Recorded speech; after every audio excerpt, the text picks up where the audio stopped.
Praise lord. దేవుని నామానికి వందనాలు. ఈ 1,000 ఉపవాస ప్రార్థన కోరికలో కలిసి రావడానికి దేవుడు మనందరికీ కల్పించిన గొప్ప భాగ్య తరగతిని బట్టి దేవునికి స్తోత్రం.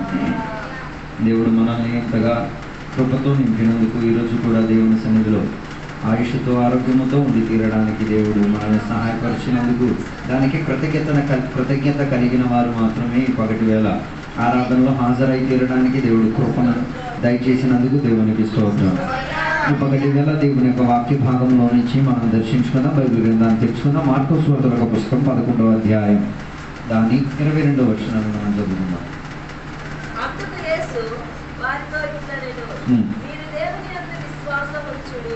చాలు. అక్కడ రాయబడిన మాట, యేసయ్య చెప్పుతున్న ఒక మాట, మీరు ఎవరి యందు విశ్వాసం ఉంచి తీరాలి, దేవుని యందు విశ్వాసం ఉంచి తీరాలి. ఈ కాలంలో సంఘాల్లో దేవుని బిడ్డల్లో విశ్వాసాలు చచ్చిపోయే ఒక ప్రణాళికలో వెళ్ళేంత ఉన్న ఒక ప్రవాహంలో దేవుని యొక్క బిడ్డలు ప్రయాణిస్తున్నట్టుగా మనకి కనబడి తీరుతున్నది. అలాంటి ఒక సందర్భమున దేవుడు మనలో ఆశించేది విశ్వాసం సునిశ్చితంగా ఉండి తీరాలని. మార్కొస్ వార్తల పుస్తకం 11వ అధ్యాయం అధికంగా కాంట్రవర్సీ ఉన్న ఒక అధ్యాయముగా చాలా మందికి ఇందులో ఉన్న వాక్య సారాంశం, దేవుని బిడ్డలకు కూడా చాలా మందికి ఇందులో ఉన్న ఆత్మీక భావం తెలియక దేవుని బిడ్డలు కూడా అన్యులు కూడా చాలా రీతిగా దూషించుచున్నట్టుగా అవమానపరుచున్నట్టుగా మనకి అన్ని సోషల్ మీడియాలో మనకి కనబడుతున్నది. అందులో దేవుని యొక్క బిడ్డలో ఈ 1,000 దాని గురించి కొన్ని ఆత్మీక సత్యాలు తెలుసుకోవడానికి ప్రయత్నం చేసుకుందాం. మార్కొస్ వార్తల పుస్తకం 11వ అధ్యాయములో దేవుడు ఒక అంజూరపు చెట్టును శపించినట్టుగా మనకు అక్కడ కనబడుతున్నది.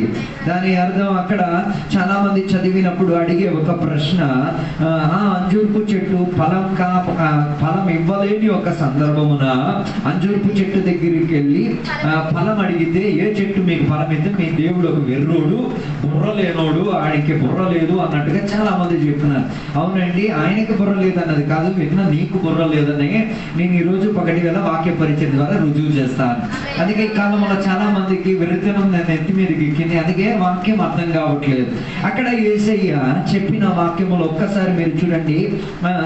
దాని 12-13 వచనాన్ని వెళ్ళుచుండగా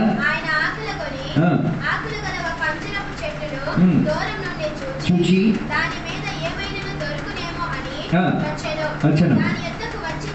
చూడగా ఆకులు తప్ప కనబడలేదు. కాదు, అంజూరపు చెట్ల ఫలం కాని సందర్భమున యేసయ్య ఎక్కడికి వెళ్ళారు? అంజూరపు చెట్టు దగ్గరికి వెళ్ళి ఆయన అందులో నుంచి ఏం ఆశించుకున్నారు? ఫలాన్ని ఆశించు. కానీ అక్కడ బైబిల్ ఇంకొక మాట చెప్తున్నది, ఆయన బెతనీకి వచ్చిన పైనకి ఏం కలిగి తీరింది? ఆకలి కలిగి తీరింది. ఈ అన్ని చదివి వీళ్ళు ఒక కాంటాక్ట్ లోకి వచ్చేస్తున్నారు. యేసయ్య పిచ్చోడు, బుర్రలోనోడు, ఫలంకి కాలేని యొక్క సందర్భమున వచ్చి ఏ చెట్టుకి ఫలం అడిగినా ఏ చెట్టు కూడా ఏం చేసి తీరదు, ఫలం ఇచ్చి తీరదు అన్న రీతిగా వ్యాఖ్యానం పరిచి చెప్తూ ఉంటారు. అయితే అక్కడ మనం తెలుసుకోవాల్సిన విషయం, అంజూరపు చెట్టుకున్న ప్రాధాన్యత ఏంటిది? అందుకే బైబిల్ ఎప్పుడు చదివేటప్పుడు 3 రీతిగా విభజించుకొని చదవాలి. ఒకటి, ఇశ్రాయేలీలకు లేకపోతే యూదులకు బైబిల్ ఏ రీతిగా మెసేజ్ ఇస్తున్నది. రెండోదిగా సంఘానికి ఏం మెసేజ్ ఇచ్చుచున్నది. మూడోది అన్యులకు ఏం మెసేజ్ ఇచ్చినది. ఈ మూడింటిని విడదీసుకొని చదివితేనే బైబిల్ మనకు అర్థమైతేది. లేకపోతే బైబిల్ మనకు ఒక వెర్రివాడి పుస్తకంగా మారి తీరుతారు. యూదుల యొక్క పశ్చాత్తలములో అంజూరపు చెట్టు అన్నదానికన్నా ప్రాధాన్యత యెరెమయా గ్రంథం 24వ అధ్యాయం 5వ వచనం చదివినప్పుడు మనకి కనబడుతున్నది, ఇశ్రాయేలీయులకు దేవుడు మంచి అంజూరపు చెట్టుగా దేవుడు లెక్కించుచున్నట్టుగా మనకి కనబడుతున్నది. యెరెమయా గ్రంథం 24వ అధ్యాయం 5వ వచనం చదవాల్సిన అవసరం లేదు. అక్కడ రాయబడినది, మంచి అంజూరపు చెట్టుకున్న గుర్తింపు దేవుడు యూదులకు, లేకపోతే ఇశ్రాయేల్ దేశానికి, లేకపోతే దేవుని ద్వారా పిలవబడి దేవుని ద్వారా ఏర్పరచబడి దేవుని ద్వారా ఎంచుకోబడిన ఎబ్రాయ సమాజాన్ని, లేకపోతే యూదుల సమావేశాన్ని, ఇశ్రాయేలీయుల కూటమికి మంచి ఫలం కాసే అంజూరపు చెట్టుగా వ్యాఖ్యానపరచుచున్నది. అలాంటప్పుడు దీనికి మనకి కనెక్షన్ చేసుకోవాలి. ఏంటిది? యూదులకు అంజూరపు చెట్టుకున్న ప్రాధాన్యతగా దేవుడు భావించుకొని అంజూరపు చెట్టు దగ్గరికి వెళ్ళి ఏం చేసి తీరింది? ఫలాన్ని ఎతికి తీరింది. రెండోదిగా అంజూరపు చెట్టుకున్న ప్రాధాన్యత, మొదటి రాజుల గ్రంథం 4వ అధ్యాయం 25వ వచనాన్ని చదివేటప్పుడు మనకు అక్కడ కనబడుతుంది. కనబడుతున్న ఒక మాట, అంజూరపు చెట్టు శిఖరించుట వలన, లేకపోతే అంజూరపు చెట్టులో ఫలం వచ్చుట వలన ఇశ్రాయేల్ ప్రజలకి ఏమొచ్చి తీరేది? సమాధానం వచ్చి తీరేది. ఇశ్రాయేల్ ప్రజలకి సమృద్ధి వచ్చి తీరేది. మొదటిగా ఆ అంజూరపు చెట్టు మంచి ఫలాన్ని ఇచ్చి ఇశ్రాయేలును గుర్తించేటప్పుడు, రెండో దాంట్లో మనం చదువుతున్న ఒక మాట, మొదటి రాజుల గ్రంథం 4:25 చెప్తున్న ఒక మాట, ఆ అంజూరపు చెట్టు ఫలం కాసిన ఎడల, సమృద్ధిగా ఉండిన ఎడల సమాధానం ఇశ్రాయేలులో వ్యాపరించి తీరింది. ఇశ్రాయేల్ ప్రజలు ఏమై తీరారు? ఫలవంతులై తీరారు, దీవెన పొందిన ప్రజలుగా మారి తీరారు, సమృద్ధిలోకి వచ్చి తీరారు. దాని అర్థం ఇశ్రాయేలులకు దేవుడు ఏమి ఇచ్చారు? ప్రతిదినం సమాధానాన్ని ఇచ్చి, ప్రతిదినం వారి ఆస్తి, అంతస్తు, ఐశ్వర్యంలో ఏమొచ్చి తీరింది?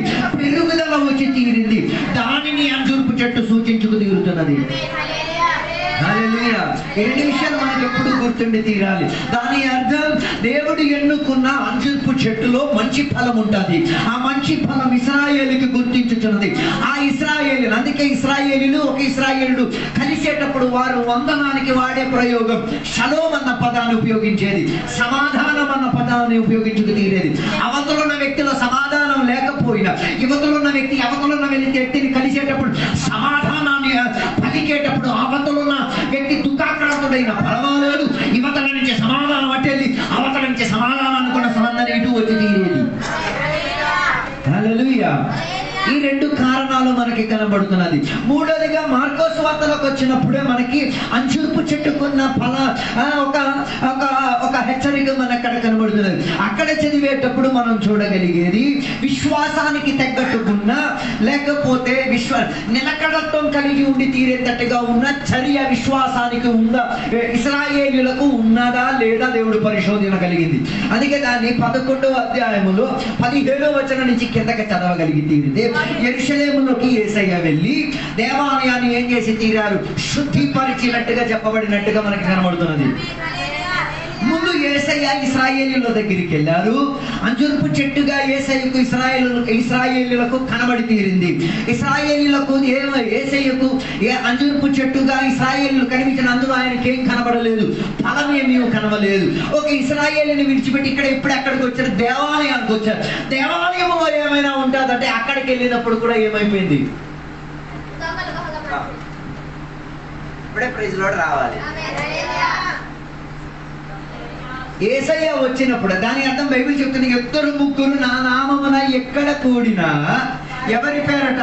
దేవుని పేరట నువ్వు ఎక్కడ కూడి వచ్చినా ఆయన ఏం చేసి తీరుతాడు? దిగి వచ్చి తీరగలుగుతాడని వాక్యం చెప్పుచున్నది.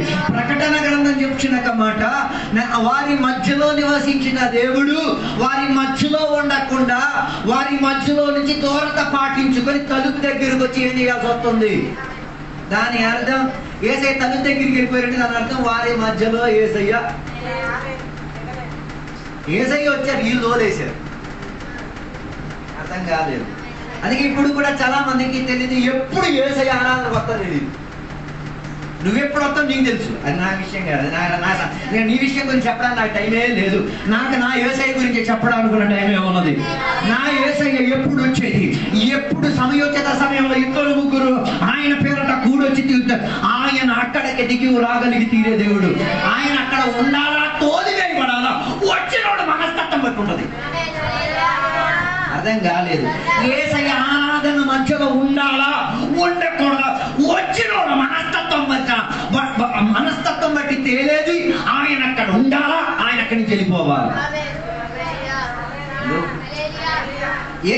ఇశ్రాయేల్ ప్రజల దగ్గరికి వచ్చినప్పుడు యేసయ్య వారి మధ్యలో ఉన్నారు, కానీ యేసయ్యకున్న ఆత్మిక భావజాలం ఏమీ ఎక్కడ కనబడలేదు, ఇశ్రాయేలీలలో కనబడలేదు.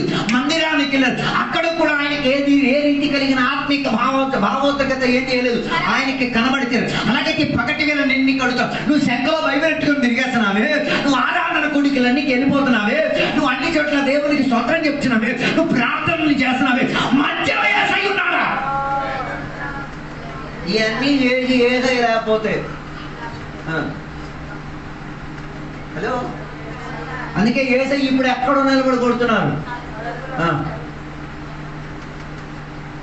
ఆత్మీకుల సమావేశం మధ్యలో ఉండాల్సిన యేసయ్యని ఇప్పుడు వీళ్ళేం చేసేశారు? అందుకే బైబిల్ చెప్తున్న మాట, వైవాహిక జీవితంలో యేసయ్య ఏమై ఉండి తీరాలి? మధ్యవర్తిగా ఉండి తీరాలి. ఎప్పుడు మధ్యవర్తిగా ఉన్న యేసయ్య మధ్యవర్తిగా ఉన్న స్థాయిలోంచి తొలగిపోయేది ఎప్పుడు వారు యేసయ్య మీద ఆధారపడకుండా వారి కుటుంబీకుల మీద ఆధారపడేటప్పుడు వారి మధ్యలోంచి రక్షణ పొందేటప్పుడు మనం చెప్పే మాట, యేసు నా ప్రభు, యేసయ్య తప్ప ఇంక ఎవరికి నా జీవితంలో ఏం లేదు, ప్రభుత్వానికి ఉన్న చోటు లేదని చెప్పేసి పెద్ద ఉడంబడిక వాక్యం చెప్పేసి మాట్లాడేస్తావు. నేనంటే ఆ రోజు ఈ రోజు యేసయ్య నీ ప్రభువేనా? హల్లెలూయా. దాని అర్థం మనం కూడా మెల్లిమెల్లిగా యేసయ్యని ఏం చేసేసాం? పక్కకి నెట్టేసాం. దేనికోసం? మన సౌకర్యం కోసం, మన సదుపాయం కోసం. అందుకే ఇశ్రాయేల్ ప్రజల దగ్గరికి వచ్చినప్పుడు యేసయ్య వారి సౌకర్యం వారికి కనబడి తీరిందే తప్ప దేవుడు ఆశించింది, యేసయ్య ఆశపడినది వారిలో కనబడి తీరలే. హల్లెలూయా. అందుకే కదా ఒక సమరియా స్త్రీతో యేసయ్య మాట్లాడినప్పుడు శిష్యులు ఎక్కడికి వెళ్ళారు? రొట్టె తేడానికి వెళ్ళారు. శిష్యులు రొట్టె తేడానికి వెళ్ళే హడావిడిలో యేసయ్య ఎవరితో మాట్లాడారు? ఆ స్త్రీతో మాట్లాడడం మొదలెట్టారు. మాట్లాడి సంభాషించిన తర్వాత శిష్యులు ఏమనుకున్నారు? యేసయ్య దేని గురించి ఆలోచిస్తున్నారు? భోజనం గురించి తోడు తిరుగుతున్నారు. కానీ ఆయనకి ఈయనకి తేడా ఏంటో అర్థం కావట్లేదు. ఈ కాలంలో కూడా జరిగేది ఇదే.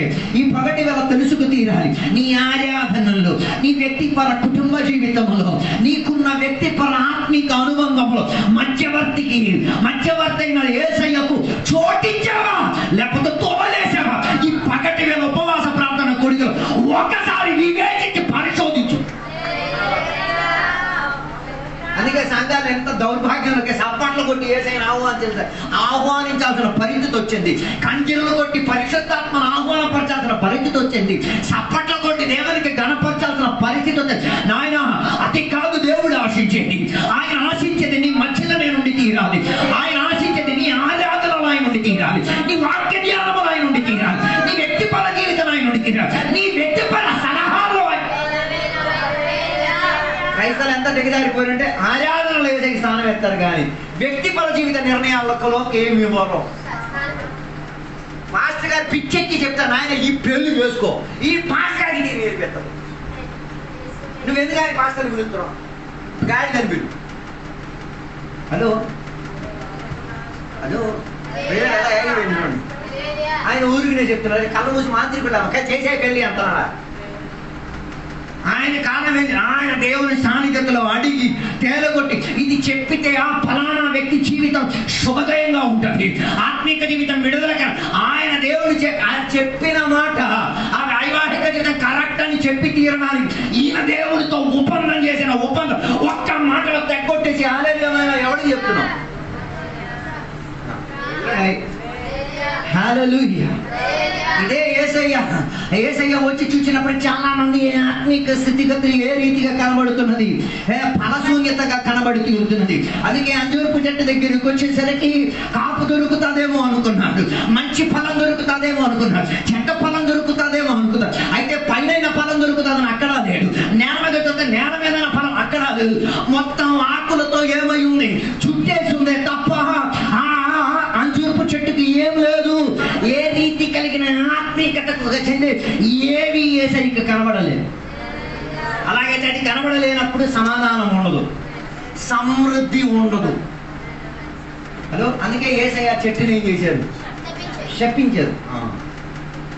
చచ్చిన దానిని చచ్చిందని డిక్లేర్ చేస్తే ఏమైనా ప్రాబ్లమా? హలో, శాపానికి ఇంకొక వ్యాఖ్యానం, ఆత్మీయతలో చచ్చిన దాన్ని చచ్చిపోయిందని డిక్లేర్ చేసేదాన్ని ఆ శాపం అని చెప్పి అర్థం కావడం కష్టం. ఆత్మీయతలో ఒక వ్యక్తి చచ్చిపోయాడు, ఆ చచ్చిపోయాడు అన్న దానిని చచ్చింది అని యేసయ్య డిక్లేర్ చేసేదాన్ని శాపం అని చెప్పింది. ఇక్కడ ఈ అంజూరపు చెట్టుని యేసయ్య శపించింది దేనికి? అందులో ఆయనకి ఏం కనబడలేదు, ఆత్మీయత ఏం కనబడలేనప్పుడు ఆయన ఉపయోగించిన పదం శపించబడును గాక, చచ్చిపోయిగా. హలో, ఒక చెట్టుకి మాత్రం కాదు, ఇశ్రాయేలు సమాధానం మొత్తం చూసేసి చెప్పిన ఒక మాట. హలో, ఇప్పుడు అప్పుడు మెల్లిమెల్లిగా భయం వచ్చేస్తుంది. ఎన్నిసార్లు యేసయ్య నిన్ను డిక్లేర్ చేయాల్సి ఉండేది, ఏమని? చచ్చిందని. హల్లెలూయా. ఆశీర్వాదం అందరికి ఇష్టమే, శాపం కూడా అందరికి ఇష్టమే. ఆశీర్వాదానికన్నా ఎక్కువగా తెచ్చుకునేది శాపం తెచ్చుకొని ఆశీర్వాదంలో ఉద్ధరించేస్తారు. హలో, ప్రైజ్ గాడ్, హల్లెలూయా, హల్లెలూయా. అందుకే పగటి వేళ దేవుని బిడ్డలు అర్థం చేసుకుంటున్న ఆత్మీయతలో చచ్చిన దానిని యేసయ్య చచ్చిందని శపించేసి వదిలేస్తారు. హలో, హల్లెలూయా. అందుకే ఆ అంజూర్పు చెట్టును యేసయ్య ఏం చేసి తీరింది? ఏ రీతి కలిగిన ఫలము లేనందున, ఆత్మీయతకు చెందేటట్టుగా ఏం లేదు, ఆత్మీయతకు చెందే సమాధానం లేదు, ఆత్మీయతకు చెందే ఆశీర్వాదం లేదు, క్షేమ అభివృద్ధి లేనప్పుడు ఆ చెట్టు అక్కడ నిలబడడం ఆ దేశానికే నాశనం, అక్కడ ఉన్న సమావేశానికే అది నాశనం. అందుకే యేసయ్య దానిని ఏం డిక్లేర్ చేశారు? ఇది చచ్చిందని డిక్లేర్ చేశారు. అప్పుడు శిష్యులు ఆ మాటలను ఏం చేశారు? తేరి చూచి తీరారు. అందుకే మూడోదిగా అంజూరపు చెట్టును విశ్వాసానికి ఆధారం చెందేటట్టుగా, దేవునందు నమ్మకత్వం చెందేటట్టుగా ఉన్న ఇశ్రాయేలీలుగా ఉన్నారా లేదా అని పరిశోధించుకు తీరడానికి అంజూరపు చెట్టును వాడేటట్టుగా మనకు కనబడుతున్నది. నాలుగోదిగా అంజూరపు చెట్టును గురించి చెప్పిన మాట మత్తయి సువార్తల పుస్తకం 24వ అధ్యాయములో 32, 33, 34 వచనాలు చదివేటప్పుడు అంజూరపు చెట్టును యేసయ్య రాకడకు గుర్తించుకొని ఏం చేస్తున్నారు? ఒక సందేశంగా చెప్పబడుతున్నది. అర్థం కాలేదు. అంజూరపు చెట్టులో ఫలం ఉంటేనే దానిని యేసయ్య ఆశీర్వదించేది. ఓకే, ఫలం ఉంటేనే దానిలో నుంచి తెంపుకు తీరడానికి యేసయ్య వచ్చేది. యేసయ్య ఎందుకు వచ్చేది? రెండవ రాకడ సమయంలో యేసయ్య ఎందుకు వచ్చేది? ఉన్నదాన్ని తీసుకెళ్ళడానికి. ఈ గలీజు పనికిరాంది. అందుకే మా సువార్తలు బాగా రాయబడింది. అంత్యకాలంలో చాలా మంది వచ్చి యేసయ్యతో గొడవ పడతారు. ఏమని? యేసయ్యా మేము అద్భుతాలు చేశాం, యేసయ్యా మేము ఖ్యాతం చేశాం, యేసయ్యా మేము శోధనం చేశాం, యేసయ్యా 40 రోజులు ఉన్నాం, యేసయ్యా కానుకలు ఇచ్చాం, యేసయ్యా నేను అన్ని చేశాను. యేసయ్య ఏమన్నాడు? మీరు ఎవరో నాకు తెలియదు, నువ్వంటే ఎవరో నాకు ఎరిగే ఒక భావన కూడా లేదు. ప్రైజ్ గాడ్, హల్లెలూయా. అలాగైతే అంజూరపు చెట్టు ఒక సందేశం ఇస్తున్నది. ఏమి? దేవుడు రాబోతున్నాడు, రాకడ దగ్గర పడుతుంది, సిద్ధపడి తీరాల్సిన వారు సిద్ధపడి తీరాలి, దానికి విశ్వాసం ఉండి తీరాలి, దానికి సమాధానం ఉండి తీరాలి, దానికి నిలకడత్వం ఉండి తీరాలి. అలా లేని ఒక్కడు కూడా అక్కడికి వెళ్ళలేదు. హలో, అందరూ చెప్పేది యేసుని నమ్మేసుకో పర్లేదు, నువ్వు వెళ్ళే ఛాన్స్ లేవా? 7 నుంచి నువ్వు నీళ్ళలోకి వెళ్ళలేవు, నువ్వు పర్లోకం వెళ్ళిపోతా, నేను తీసుకెళ్ళి. హలో, నేను బాప్తిసం పొందే పర్లేదు, నో. యేసు రక్షణ వెళ్ళిపోతా, నో. నిన్నేం చేయాలి? తోడుకొని తీసుకెళ్ళాలి. అందుకే దాన్ని ఉపయోగించిన ఉత్ప్రావణం, లేకపోతే ఈ భూమి నుంచి దేవుని లోకానికి ఎత్తుకొని తీసుకెళ్ళిపోవడం. హల్లెలూయా. అలాగైతే అంజూరపు చెట్టు దేని గురించి సాక్ష్యం ఇచ్చి తీరాలి? వచ్చుచున్న వరుడు గురించి సాక్ష్యం ఇచ్చి తీరాలి, వచ్చుచున్న మస్సయ్య గురించి సాక్ష్యం ఇచ్చి తీరాలి, వచ్చుచున్న విడుదల గురించి సాక్ష్యం ఇచ్చి తీరాలి. అది ఇశ్రాయేలీయులు దేవునికి ఏం చేయాలి? కనబడలే. నాతో కలిసి ఐదోదిగా అంజూరపు చెట్టు గురించి చెప్తున్న మాట చూస్తే యోహాను సువార్తల పుస్తకం 1వ అధ్యాయం 48, 50 వచనం చదివితే నతానేయులతో యేసయ్య మాట్లాడుతున్న ఒక సన్నివేశం ఉంది. నతానేయులకి యేసయ్య చెప్తున్న మాట, నువ్వు అంజూరపు చెట్టు దగ్గర కూర్చున్నప్పుడే నేనేం చేసి తీరా, ఎదిగి ఉన్నా, తెలిసి ఉన్నా, అంగీకరించా, నీ గురించి అవగాహన కలిగి. దాని అర్థం ఏంటే అక్కడ ఇశ్రాయేలీయులకు ఒక ప్రత్యేక ప్రణాళిక ఉంది. అంజూరపు చెట్టు కిందే కూర్చొని వాక్య ధ్యానం చేసేది, ప్రార్థన చేసేది, దేవునికి ఘనపరిచేది, దేవునికి మహిమ పరిచేది. కారణం ఏంటంటే ఒక ఇశ్రాయేలుడు పుట్టేటప్పుడు వాడి పేరట ఒక అంజూరపు చెట్టును వారి తోటలో ఏం చేస్తారు? హల్లెలూయా. అప్పుడు ఈ కుమారుడు ఎదుగుతున్న కొద్దిగా 12 సంవత్సరాలు అయిపోయిన తర్వాత దేవాలయానికి వెళ్ళి ప్రతిష్ఠ చేసిన తర్వాత తిరిగి వచ్చిన తర్వాత నాయన చెప్తాడు, నాయనో ఎక్కడేరా నీకు ఆత్మిక మర్మం తెలిసే చోటు, అక్కడికి వారికి నీవేం చేసి తీరాలి? పంపి అక్కడికి నువ్వు వెళ్ళాలి, నువ్వు వాక్యం ధ్యానించాలి, నువ్వు దేవుని యొక్క వాక్యాన్ని హృదయంలో పెట్టుకు తీరాలి. అక్కడ దేవునితో నీకు ఒక ఏముండి తీరాలి? సహవాసం. హల్లెలూయా. ఇది చాలా మందికి లేదు.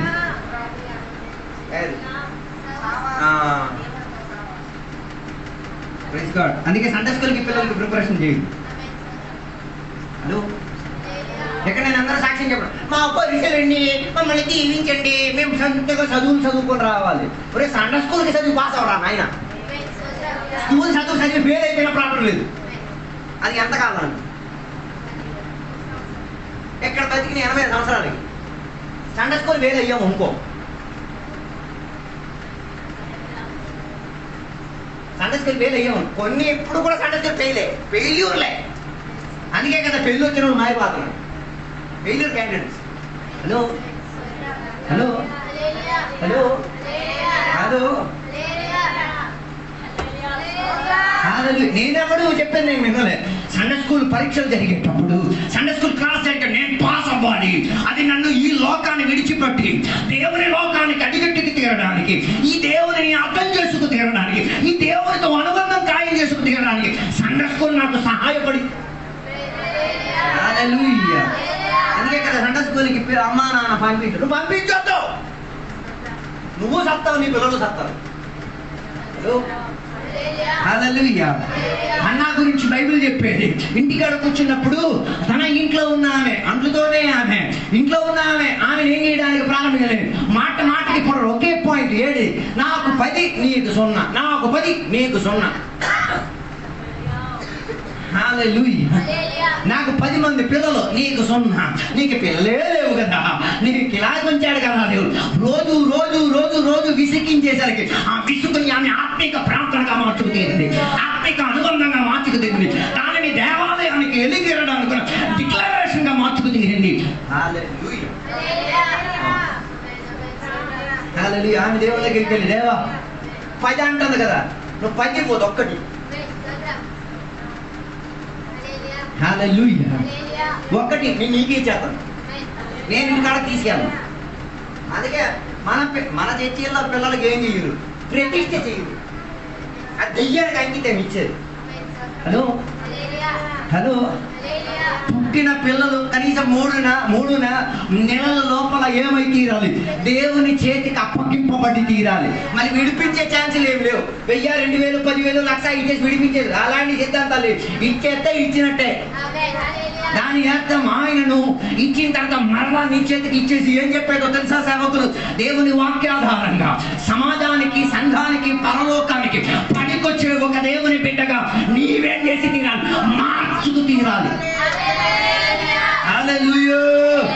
మన సంఘాల్లో బోల్డ్ పిల్లలు, ఉసరకింపబడలేని పిల్లలు, అర్పణ లేని పిల్లలే. దాని అర్థం యజమాని లేని ఆవులే. హలో హల్లెలూయా. కానీ నతానేలు అలా కాదు, యజమాని ఉన్న ఆవు, యజమాని ఉన్న గొర్రె, యజమాని ఉన్న ఒక వ్యక్తి. అందుకే యేసయ్య నాయన అంజూరపు చెట్ల కూర్చొని నువ్వు ఆత్మిక విషయం గురించి, మెస్సయ్య గురించి ఉన్న జ్ఞానం వచ్చింది కదా, యేసయ్య ఉన్న వాడి గురించి జ్ఞానం వచ్చింది కదా, తండ్రి అయిన దేవుడి గురించి జ్ఞానం వచ్చింది కదా, పరిశుద్ధాత్మ గురించి జ్ఞానం వచ్చింది కదా, రాకడ గురించి జ్ఞానం వచ్చింది కదా, నాయన నేనేరా. హల్లెలూయా. ఈ 5 కారణాల బట్టే అంజూరపు చెట్టుని ఏమిచ్చి తీరేది? ప్రాధాన్యతగా ఎంచుకు తీరేది. ఇక మనం చదివిన వాక్యంలోకి మనం వద్దాం. దాని 11వ అధ్యాయం 22వ వచనం చెప్తున్నమాట. యేసయ్య ఏం చెప్పారు? హల్లెలూయా. విశ్వాసం ఎవరి మీద ఉండి తీరాలి?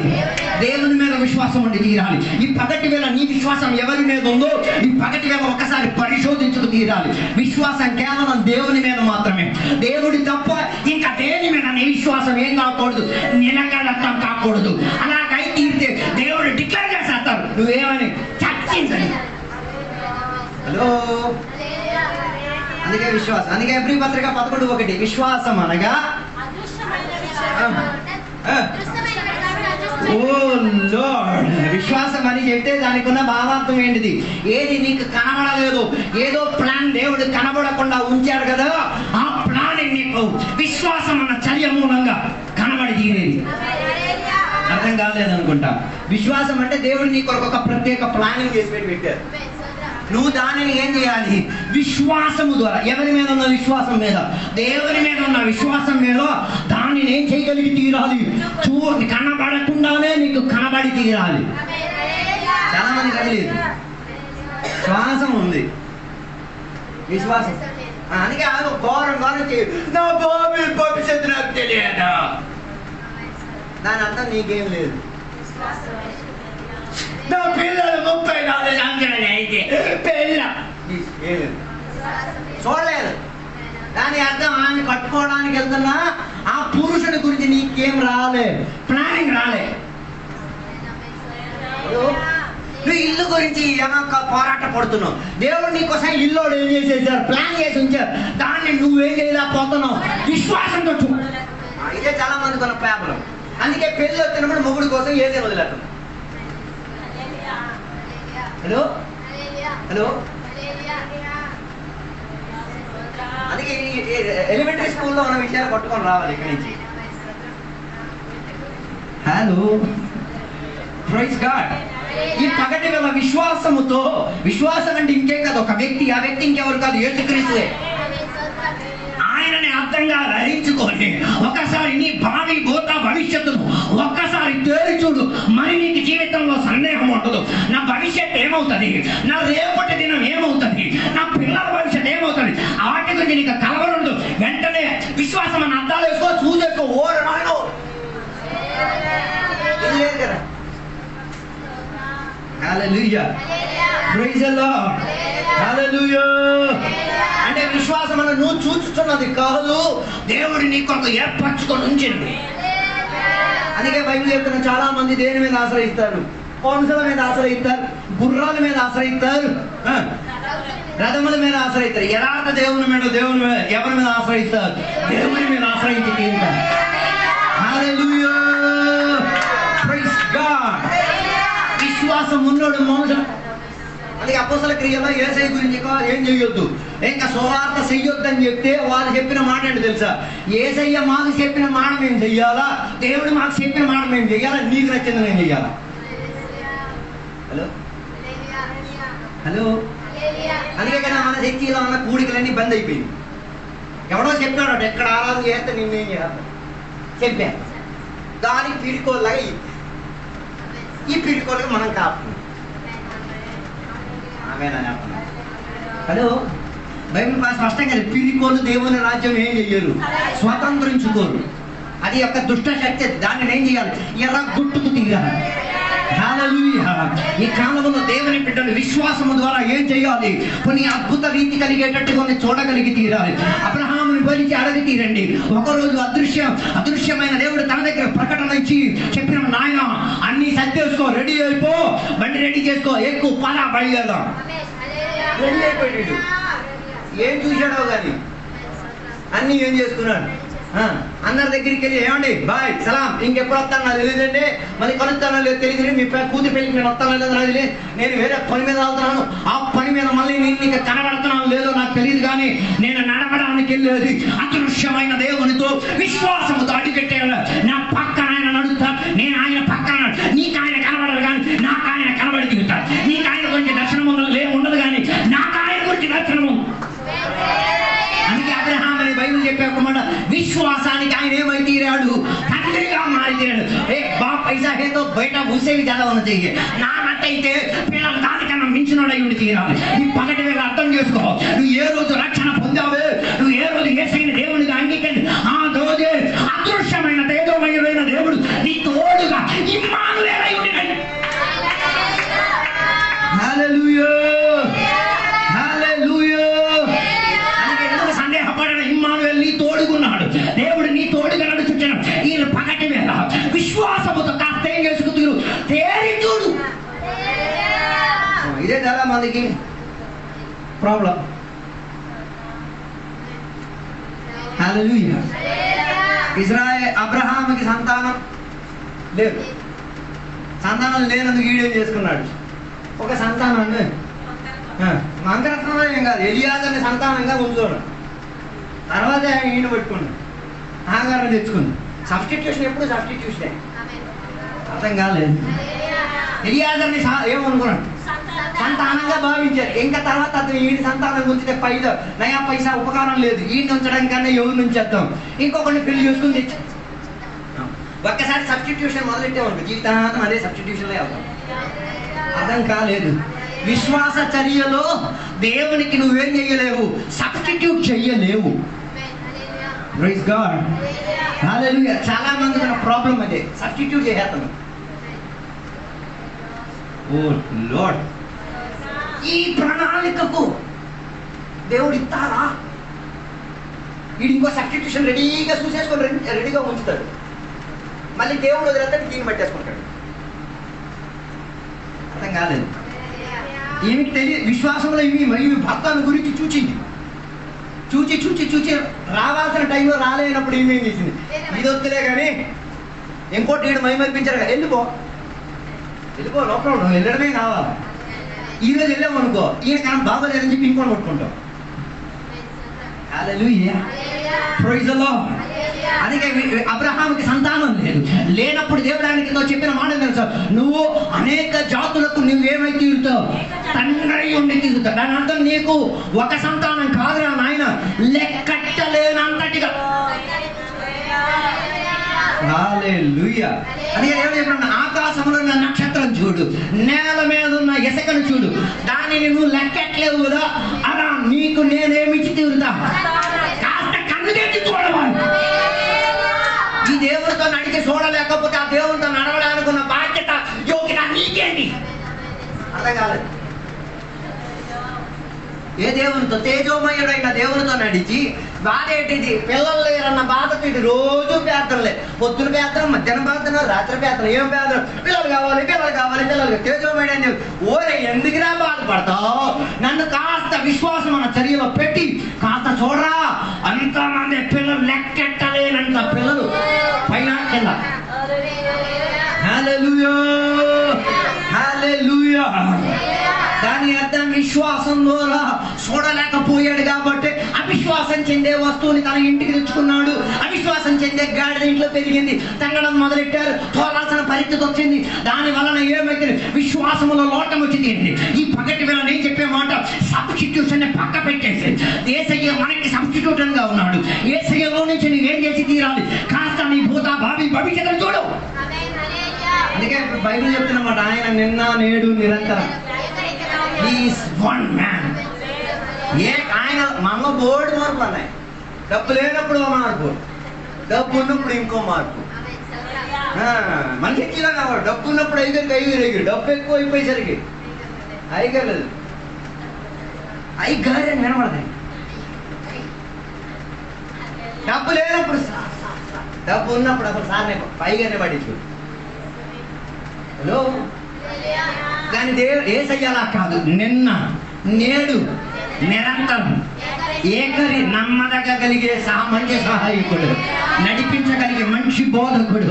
అందుకే విశ్వాసము ద్వారా అబ్రహాం ఏం చేసుకోగలిగి తీరాడు? తేరి చూడగలిగి తీరాడు. దాని వలన ఏమై తీరింది? ఆయన ఆదికాండం 15వ అధ్యాయం అబ్రహాం దేవుని విశ్వసించుట వలన ఆయన నీతిమంతుడిగా ఏమై తీరింది? పోషణ పొందుకోబడి తీరాడు. దేవుడు ఆయన్ని ఎంచారు.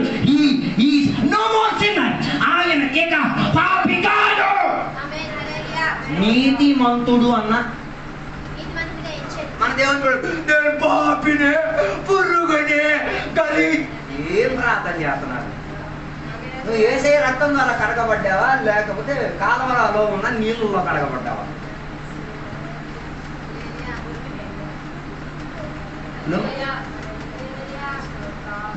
యేసయ్యను నువ్వు విశ్వసించగలిగి తీరితే, అబ్రహాం దేవుని విశ్వసించడం వలన ఏమని అంగీకరింపబడి తీరారు?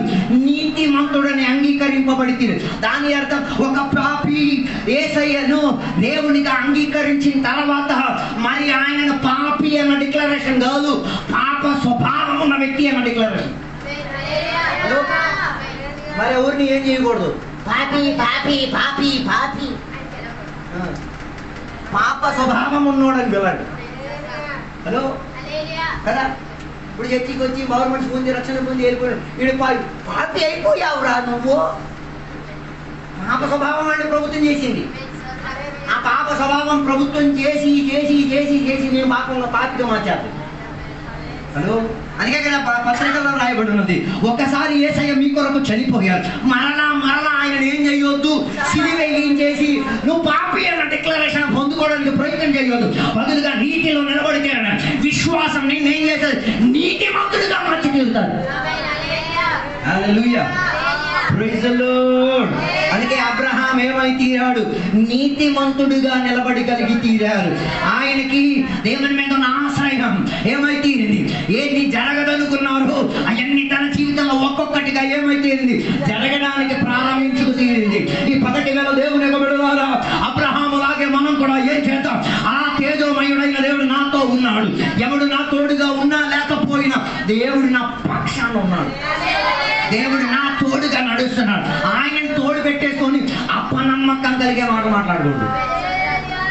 అది గణంలో మనం చూడగలిగి తీరేది ఆదాము హవ్వలకు దేవుడు ఏమి ఇచ్చింది, సాయాహ్నం ఎలా వచ్చి దేవుడు ఏం చేశారు, మాట్లాడడం ప్రారంభించుకు తీరారు.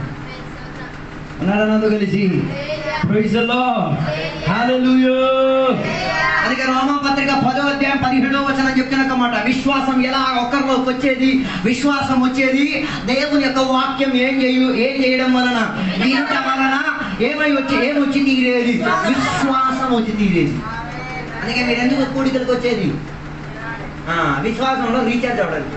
మరి రాలేదంటే దాని అర్థం ఏంటి, నాకు రీఛార్జ్ వద్దు, ఏ గుడ్డు పోదు, పో పాటరు, పో విశ్వాసి, పో సంఘం. హలో, ఎందుకు మనం అనుదినం కలిసేది, ఎందుకు దేవుని బిడ్డలు వాక్యం చదివేది, ఎందుకు దేవుని యొక్క బిడ్డ వాక్యం వినేది, కారణం ఏమైతే విశ్వాసంలో నేనేమై తీరాలి, చాచయుండి తీరాలి. విశ్వాసముతో కొన్నిటిని ఏం చేయాలి, ఎదిరించుకు తీరాలి. దానికి నాకేం కావాలి, విశ్వాసములో బలపడే చర్య నాకు ఒక దానికి కారణం ఏంటిది, ఎందుకు దేవుడు చెప్పారు ఈ తోటలో ఉన్న అన్ని ఫలం తినొచ్చు కానీ ఒక్కడి మాత్రం ఏం చేయదు, అది విన్నారు, అది పాటించచ్చు కదా. వీటి మధ్యలో ఇంకొకటి వచ్చి మాట్లాడాడు, ఆడు కూడా ఎంత లిటికేషన్గా ఉన్నాడు.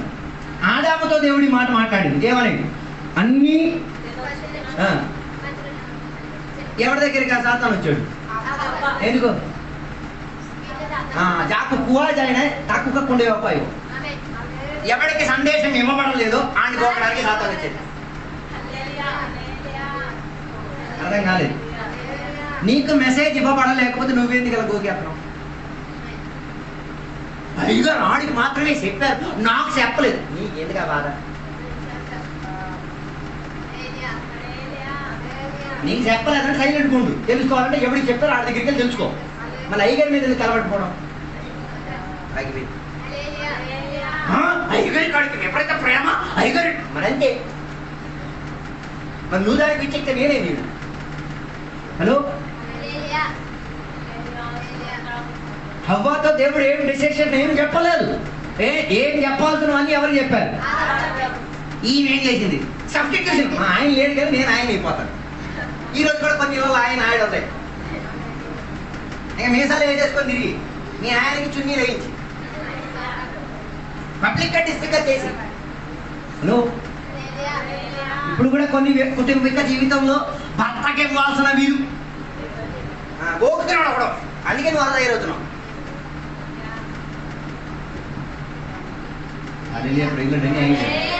హల్లెలూయా. అందుకే బైబిల్లో చెప్పబడుతున్న అబ్రహాముని సారా ఏమని పిలిచేది, వై అప్పుడు ఆమె ఏమైంది, దాసి. ఇదే హస్బెండ్ వైఫ్ జీవితం. హలో, పరిశుద్ధ వివాహములో ఎక్కినోలో ఓకే అవతల మనిషి పడిపోయి ఉండొచ్చు, తప్పు చేయి ఉండొచ్చు, ఏమైనా చేయొచ్చు, ఆయనకి అది గుర్తుపెట్టించాడు. ఏమని, ఒరే యజమాని నువ్వు నాలా పోటీ అయిపోమాక, దాసి అయిపోమాక గుర్తుపెట్టించాడు. ఇది అలాగే లేదు, గట్లేదో సరే మా చెప్తే మేమేం చెప్పాం, నువ్వు చేసుకోవాలి. అర్థం కాలేదు. హలో, హల్లెలూయా. హల్లెలూయా. మెసేజ్ ఎవరికి ఇవ్వబడి ఉంది, ఆదాముకి ఇవ్వబడింది. హవ్వ దగ్గరికి వచ్చి మెసేజ్ ఎత్తే ఈమెం చేసింది, ఈ రోజుల్లో కూడా సంఘంలో కొన్ని విశ్వాసాలు ఉన్నాయి. ఎలాగే సాతాను వచ్చి వీడికి మెసేజ్ చెప్తే మా ఆయనకి పిలిచి వస్తాను ఆయనతో నేను చెప్పని చెప్పే సత్తా లేదు. అలా హలో హలో ఈయన సొంత నిర్ణయాలు తీసే మరి అటు గోపుతాడు. మరి అదే ఆదాము హవ్వల జీవితంలో జరగడానికి ఉన్న కారణం. ఆదాము లేని పక్షమున హవ్వ దగ్గరికి వచ్చి సాతాను ఏం చేసి తీరాడు? మోసపరిచి తీరేటట్టుగా మాట మాట్లాడేటప్పుడు ఆమె ఆ మాటలకు పడిపోవడం కదా అవకాశం ఇచ్చి తీరింది. వాటి వలన ఏమొచ్చి తీరింది? ఏ వ్యక్తి విశ్వాసంతో విన్నాడో ఆ విశ్వాసంతో విన్న ఆ కుటుంబంలో అప్పనమ్మకంతో మాటలు వినడం ప్రారంభించింది. అర్థం కాలేదు. విశ్వాసంతో మరి తింటే నువ్వేం చేస్తావు? నువ్వు దేవునిలా మారి తీరుతావు. అప్పనమ్మకం చెంది సందేహం తీసుకొచ్చే ఉన్నారా నాతో కలిసి? హలో ప్రపంచవ్యాప్తంగా 33 కోట్ల దేవుడు, అది హిందూ శాస్త్రం కదా. బైబిల్లో 8 దేవుడు ఉన్నాయి. ఆది కారణం 3వ అధ్యాయంలో 3 దేవుళ్ళు ఉన్నాయి. రోజమ్మా ఏ రోజు వీళ్ళ పొలం తిన్నారో ఆ రోజు వీళ్ళు ఏమైపోయారు? దేవుళ్ళు అయిపోయారు. అవును కదా, పొలం తింటే మీరు ఏమైపోతారు? ఇప్పుడు ఎన్ని దేవుళ్ళు? సాతాను ఒక దేవుడు, ఆదాము ఒక దేవుడు, అమ్మ ఒక దేవత. మూడా? అర్థం కదా. యువతల పక్క తండ్రి అయిన దేవుడు ఉన్నాడు, అవతల పక్క యేసుక్రీస్తు అన్న దేవుడు ఉన్నాడు, అవతల పక్క పరిశుద్ధాత్మ దేవుడు ఉన్నాడు. ఆడికి కాంట్రాడిక్టరీగా అప్పనమ్మకంతో 3 దేవతలు. ఏమైనా ఎక్కుతున్నా నెత్తికి? నువ్వు ముగ్గురైతే మేము ముగ్గురు అవుతావురా. ఇదే గోకడం అనేది. హలో ఇలాగే సైన్యం పెరిగిపోతుంది. ఏ సైన్యం? అపనమ్మకం చెందే సైన్యం పెరిగిపోతుంది. ఈ పగటి వేళ విశ్వాస సైన్యం నుంచి ఎక్కడి వెళ్ళి ఇటు వచ్చి హల్లెలూయా. ఆదాము దేవుడు సృష్టించాడు. ఎవరి పోలిక, ఎవరి రూపం, ఎవరి భాష భావోద్యమంతో దేవుడు సృష్టించాడు. దేవుడి మహానం. మళ్ళీ ఈడొచ్చి ఏం చెప్తున్నాడు? ఒరే ఇది తింటేనే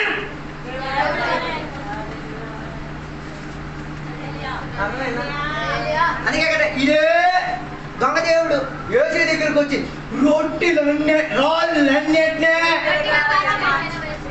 ఏం చెప్పారు? ఈ రాళ్ళ వల్ల కాదు మనుషుడు బతికేది. తొలి నువ్వు ఏం చేసావు? ఓ పండిప్పించేయించి వాళ్ళని మోసం చేసావు కదా. ఇక పండుగ కాదు కానీ వాక్యం ఎత్తాను నేను. తింటే తినలు లేదా పాయిపో. హల్లెలూయా, ప్రైజ్ ది లార్డ్, హల్లెలూయా. వాక్యం వినేటప్పుడు ఏమొచ్చుతున్నది? విశ్వాసం వచ్చి తీరుతున్నది. సందేహానికి ఛాన్స్ మారిపోతున్నది. అపనమ్మానికి చోటు లేకుండా పోతున్నది. అదృశ్యమైన సాతాను యొక్క శక్తులు ప్రయోజనకరంగా మారిపోయి ఆత్మీయ విడుదల పొందేటట్టుగా ఉన్న దేవుని యొక్క బిడ్డలు విశ్వాసం.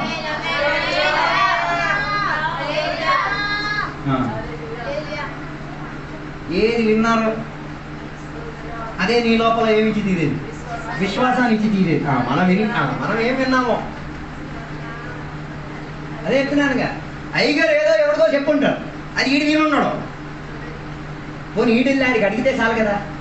లేదా అయ్యగారి దగ్గరికి వెళ్ళి అడిగితే చాలు కదా. అయ్యగారు ఆడి చెప్పి నాకేం అడగాలి కదా. ఈడు అడగడు. ఈడు మధ్యలో నుంచి ఇంకో పార్టీ వాడు కలిసి గోకేసుకొని త్రిమూర్తి దేవతలు అయిపోయి పని చేస్తారు. అందుకే సంఘ నిర్మాణాలు జరగట్లేదు.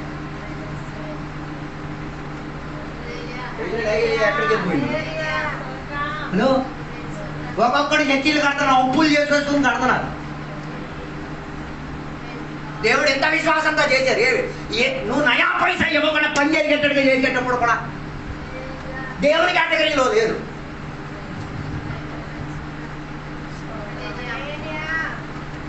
గోకేశాడు నిన్ను ఎప్పుడో సాతాను. ఎప్పుడో నిన్ను దేవతగా ప్రఖ్యాపించేశాడు. ఈ పగటి వేళ అక్కడి నుంచి బయటకు వచ్చేసేమని నా సంఘ నిర్మాణం నేను చేసి తీరుతా. నెహమ్యా దగ్గరికి వచ్చి తన భక్తులు తన స్నేహితులు వచ్చి చెప్పారు, నాయనా ఒకనాడు ఏ దేవాలయం సువాసన వచ్చాడు, రక్తపాతం ద్వారా విడుదల జరిగాడు, అక్కడ నాయన పశువులు తిరుగుతున్నాయి, అక్కడ గోడలు పడిపోయాయి.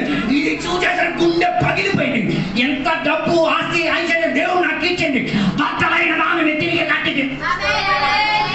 తిరిగి కట్టలేకపోతే నువ్వు విశ్వాసి అన్న పేరు పెట్టి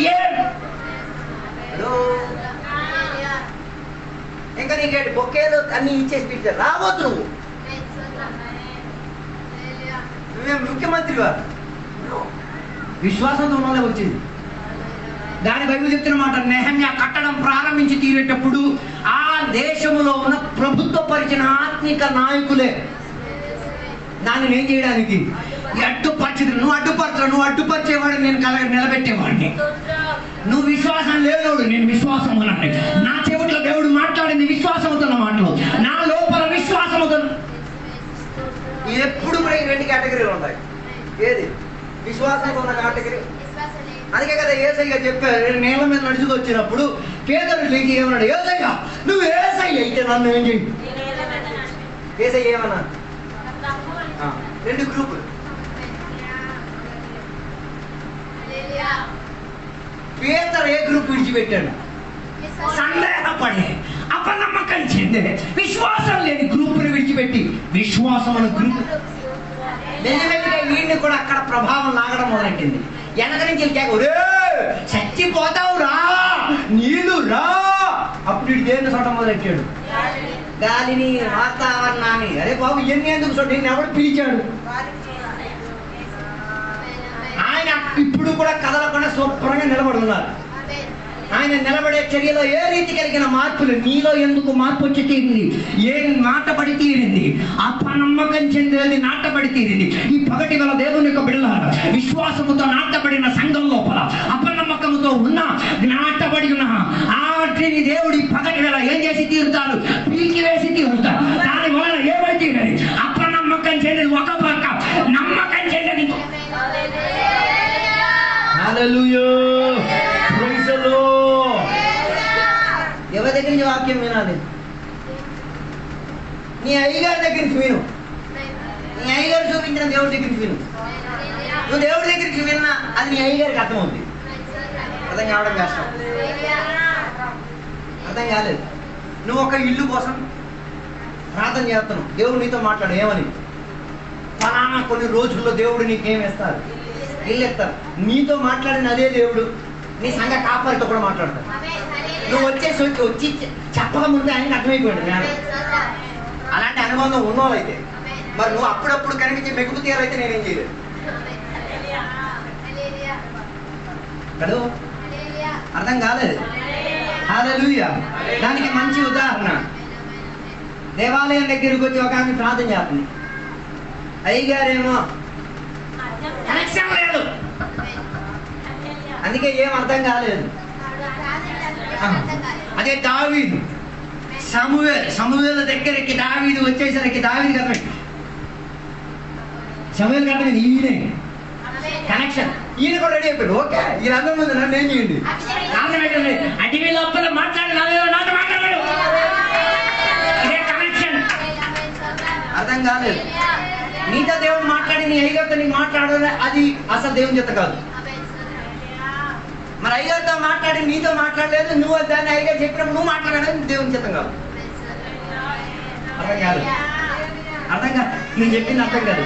అయ్యగారితో దేవుడు మాట్లాడాను, నీతో దేవుడు ఏం చేయలేదు, మాట్లాడలే. ఆయన నీకేం చెప్పాడు? దేవుడు మాట చెప్పారు, నువ్వు దాన్ని వినలేదు. మరి నువ్వు ఎలా విశ్వాసం? హలో, ప్రైజ్ గాడ్, హల్లెలూయా. ఎక్కడ దేవుని యొక్క వాక్యం వినుట వలన ఏం వచ్చి తీరేది? విశ్వాసం వచ్చి తీరేది. ఎక్కడ దేవుడు నీకు నాటారో అక్కడ నువ్వు వినాలి. ఈ కాలంలో కొన్ని తప్పిపోయిన గొర్రెలు ఉన్నాయి. ఏడెక్కడ వినాం, ఈ కాపర దగ్గర వినాం, ఊరుల్లో కాపురం దగ్గర వినాలి. వచ్చేసి దెయ్యంలాగా ఇక్కడ త్రిమూర్తి శక్తిలా నిలబడుతుంది. Hello, praise the lord. ఎవరు నీకు ఆత్మీయతలో జన్మనిచ్చారు? ఎవరు నీకు ఆత్మీయతలో ఎదుగుదలనిచ్చారు? ఎవరు నీకు ఆత్మీయతలో తండ్రిగా మారి తీరారు? ఆయనకి నీవేమై ఉండి తీరాలి, రుణస్థుడై ఉండి. ఆయన మాటలు దేవుని మాటలు అయితే నీవేం చెయ్యాలి? ఆలకించాలి, వినాలి. అందుకే చాలా కుటుంబాలు అపనమ్మకానికి దిగిపోయేది. అయ్యగారు అప్పుడు నాకు చెప్పడం, నేను ఎప్పుడు రావాలి, నా ఇష్టం, నా కష్టం. నువ్వు అయ్యగారిని స్విచ్ చేసావు, అయ్యగారికి బదులు ఇంకొక అయ్యగారిని నువ్వేం చేసావు? నాన్న. మరి నీ బతుకు అలాంటి బతుకు, మరి నేనేం చేయను? కనిపించిన వాళ్ళందరికీ నాన్న అనిపించే బతుకు నీకు. అందుకే కదా గొడవలు. ఏం అమ్మ పాలు తాగావు, నాన్న కుమారుడు ఇద్దరు రారా, నేను చెప్పేది కారణం ఏంటిది? అది చెప్పితే నీలోకి ఏం వచ్చేది, పౌరుషం వచ్చేది. నువ్వు కావాలంటే నాన్నని స్విచ్చింగ్ చేయొచ్చు. నేను నా నాన్న కొడుకునే, అలాగే నిన్ను కొట్టుకొని నేను చెప్పాల్సిన అవసరం నాన్న కొడుకునే. అయ్యి కొడుకు అవుతారా? నేను రాను. ఎందుకు? నేను అయ్యి కొడుకునే. ఇంకొక అయ్యి నా కొడుకు, నేనేం చేయను, అయ్యిగా మార్చను. హలో, ఎలగడం కష్టం. హల్లెలూయా, హల్లెలూయా.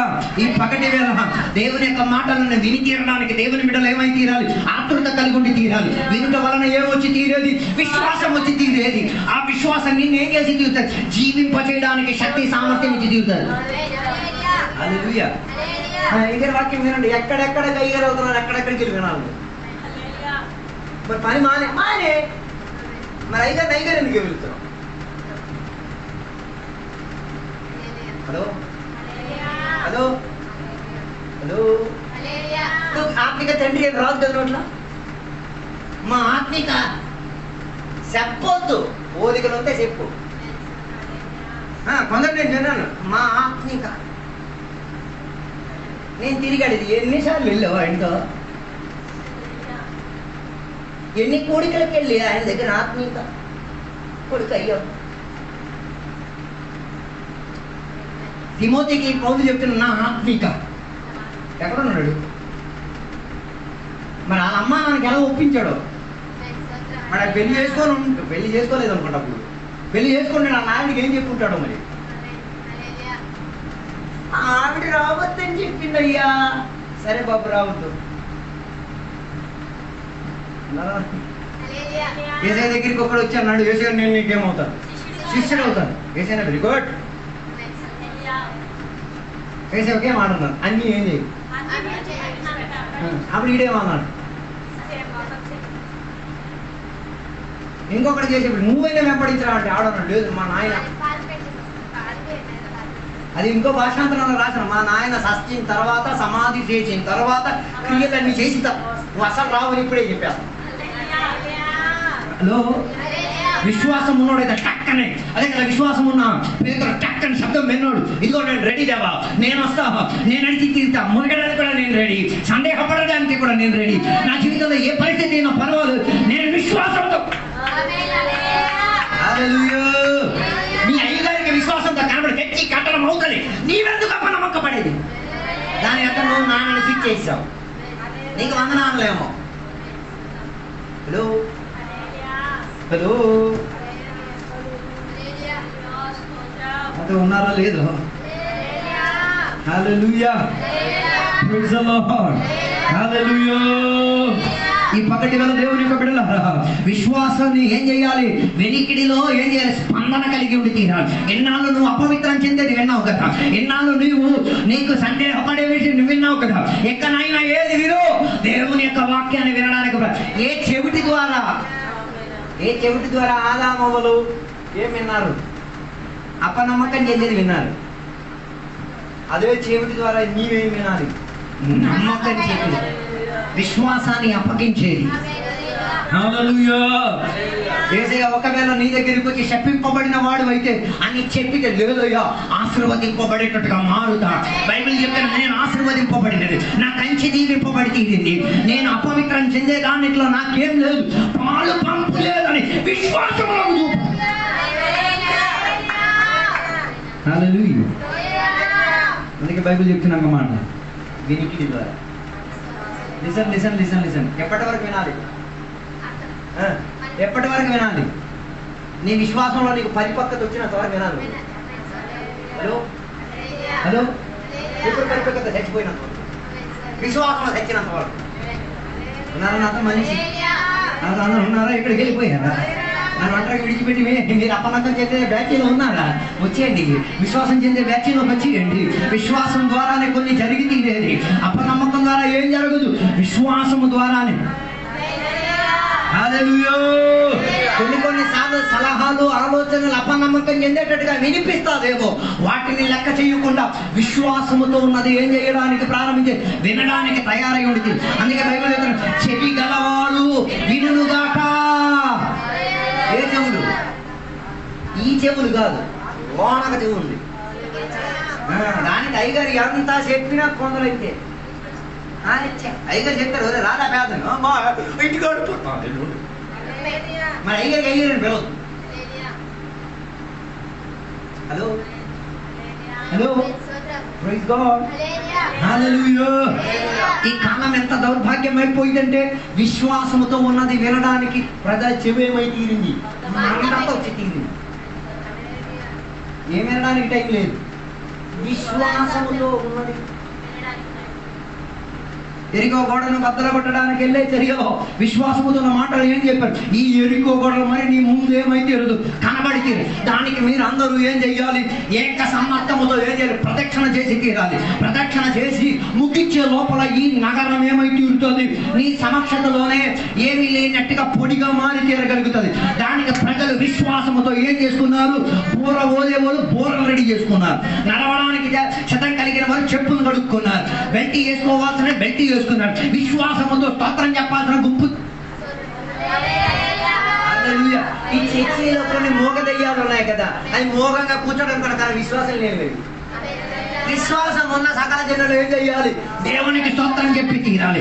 ఒక వాక్య పరిచయం చేస్తే దేవునికి స్తోత్రం చెప్పాలి. ఒక సాక్ష్యం వింటే దేవునికి స్తోత్రం చెప్పాలి. ఒక విడుదల చర్య దేవుడు చేస్తే స్తోత్రం చెప్పి ఏం చేయాలి? విశ్వాసంలో డిక్లరేషన్ చేసి తీరాలి. అలాగైతే అది నీ జీవితంలో జరిగి తీరుతాయి.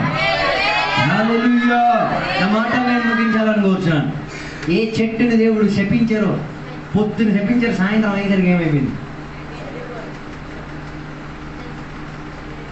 హలో, అప్పుడు ఏసీ చెప్పిన మాట, ఎవరి మీద నీకు విశ్వాసం ఉండాలి? దేవుని మీద నీకు విశ్వాసం ఉండి తీరాలి. విశ్వాసం నిన్ను ఒక ఆత్మీయతలో మెచ్యూర్ మనిషిగా నిలబెట్టి తీరాలి. పరిపక్వత పొందిన ఒక వ్యక్తిగా నిన్ను ఏం చేయాలి? నిలబడి తీరేటట్టుగా నిన్ను ఏం చేసి తీరాలి? సహాయపడి. అందుకే ఏసై చెప్పిన మాట ఓ గొప్ప విశ్వాసం. ఒక ఆమెను ఏసై కుక్క పిల్లతో పోల్ చేసరికి ఆమె బహు విశ్వాసం చెందిన మాట ఆమె చెప్పింది.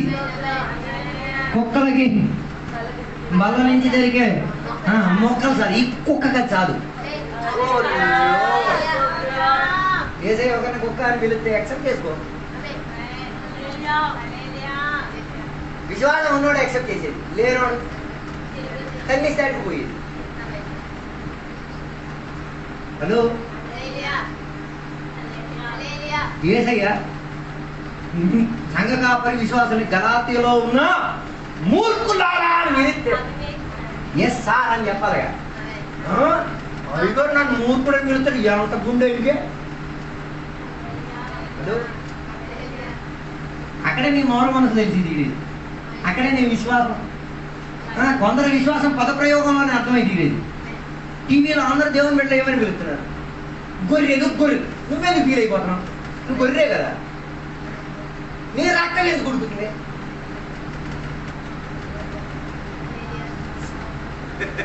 పోయిన రోజు కూడా ఒక పాటగారు వచ్చారు, అయ్యా టీవీలో అందరూ మమ్మల్ని గొర్రెలు గొర్రె, మీరెందుకు ఫీల్ అయిపోతున్నారు? గొర్రె కదా మీరు కాదా? మరి మీరు అక్కడ ఎందుకు ఉడుకుతుంది? దాని అర్థం విశ్వాసం దేని మీద కాదు. ఏదైనా ఏమని లోక పాపం ముగించున్నా మరి నువ్వే ఎవరు? పాప పరిహారము యాగబలి అర్పం అయి తీరిన శుద్ధీకరణ చెందిన ఆ మాటలన్నీ నువ్వు తింటాడు. నువ్వు కోసుకోవడానికి రెడీగా ఉండాలా? అదే కదా అపోస్తల క్రియలు. గొర్రెకి ఏం చేశాడు? వధింపబడి తీరడానికి తీసుకొచ్చిన పశువు పిల్ల, గొర్రె పిల్ల అని చెప్పి యెషయా గ్రంథంలో చదువుతున్న ఆయనకు అర్థం కాలేదు, నపుంసకుడికి అర్థం కాలేదు. వ్యాఖ్యానం పచ్చి తీరేసరికి అర్థమైతే ఓ ఏసై గురించి చెప్పారా, ఈ ఏసై నాకు కావాలి, ఈ ఏసై నేను అంగీకరిత నన్ను కూడా పిల్లలు ఏం చేస్తారు? బొచ్చు గొరికించేసి నువ్వెందుకు వీలైపోతున్నావు? అర్థం కాలేదు. ఇంకా నిన్ను గొరిగించేటప్పుడు అర్థం చేసుకో. నీ కొమ్మలు నరకబడుతున్నాయి, అక్కడ నరకబడితే మాకు అవతల పక్కన నీ మోసుకురా. హలో, దేవుడు కొందరికి అనుమతి ఇస్తాను నిన్ను ఏం చేయడానికి? విశ్వాసంలో పరిపక్వత ఉండేటట్టుగా. దానికి ప్రజలు నిన్ను అవమానపరుస్తారు, దానికి ప్రజలు నిన్ను దూషిస్తారు, దానికి ప్రజలు నిన్ను తొక్కుతారు, దానికి ప్రజలు నువ్వు దానికి ఫీల్ అవ్వకూడదు. దానికి నువ్వేం చేయాలి? ఓకే, నువ్వు ఇటు తొక్కావా, ఇటు నేను ఫలం కాయనేమో, అవతల పక్కన ఫలం కాదు. అది గొర్రెపిల్ల గొర్రెపిల్ల గొర్రెపిల్ల గొర్రెపిల్ల నువ్వు గొర్రెపిల్లలాగా మనకు రక్తం ఉడికేస్తుంది. మరి పేరు ఏం చేస్తాం? విశ్వాసం. నేను విశ్వాసం ఏం విన్నాం? అందుకే కీర్తన ఇవ్వడు, యెహోవా నా కాపరి. అప్పుడు నేనేవాడు, ఆయన కాపరి నువ్వేవాడు. మరి ఒప్పేసుకో. 23 అంశాలు నేను గొర్రెనే, నాకేం లేదు, కొదువు లేదు. అవసరానికి నేను గొర్రెనే, నాకు కొదువు లేదు. నీ మొత్తం కొదువులే.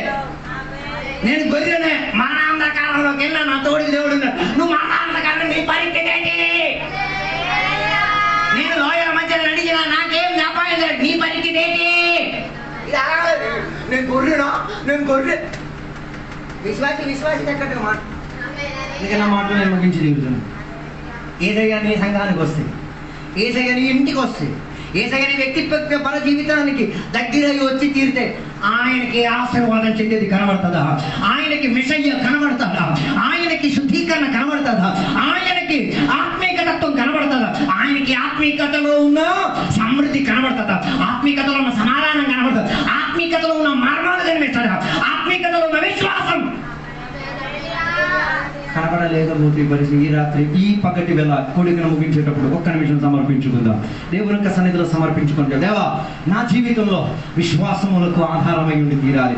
నేను చచ్చింది కాదు, నేను ఒకనాడు చచ్చింది, ఇప్పుడు నేను సజీవుడై ఉన్నాను. దేవా నా పాపపు క్రియలు చచ్చింది, నేను పాపము కొరకు విడిపింపబడిన వాడిని. దేవా ఇక నాలో అపనమ్మకం ఉండకూడదు, విశ్వాసం ఉండి తీరాలి. అపనమ్మకానికి చెందేవన్నీ మారిపోయి తీరాలి. అపనమ్మకం చెందే దాని ప్రకారంగా వచ్చిన రోగాలు, వచ్చిన శాపాలు, వచ్చిన కట్లు ఈ రోజు విశ్వాసం అన్న దానిని గ్రహించుకు తీరి కొన్నింటి బట్టలు కొట్టుకు తీరాలి. నేను ప్రార్థన చేయడానికి వెళ్తున్నాను. ప్రార్థన చేయడానికి వెళ్ళే ముందు ఒక నిమిషం దేవుని సన్నిధిలో ఒప్పేసుకొని చెప్పు, దేవా ఐ నీడ్ ఫెయిత్. నాకు విశ్వాసం కావాలి. నేను విశ్వాసములో చూడాలి.